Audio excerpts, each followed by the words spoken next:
Hello বন্ধুরা, good evening সবাইকে।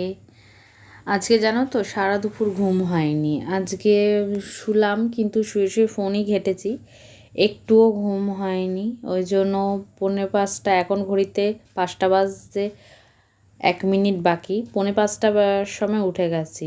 আমি জানো তো যখন দুপুরে শুই আমার ফোনে আমি অ্যালার্ম দিয়ে শুই। এই কারণে অ্যালার্ম দিয়ে শুই, কোনো কারণে এখন তো শীতের বেলা, তাড়াতাড়ি সন্ধ্যা নেমে আসে। এবার ফট করে যদি আমি ঘুমিয়ে পড়ি, এবার আমি তো ওপরে শুই, আমার শাশুড়িমা নিচে শুই, এবার জানতে পারবে না, এবার আমি ঘুমিয়েই থাকবো।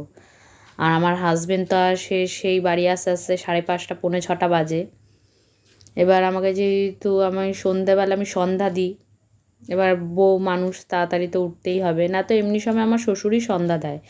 যেহেতু এখন শীতকাল, তার আসতে একটু দেরি হয় দোকান থেকে, ওই জন্য আমিই সন্ধ্যা দিয়ে দিই। এই কারণে আমি অ্যালার্ম দিয়ে শুই। এই জন্য আজ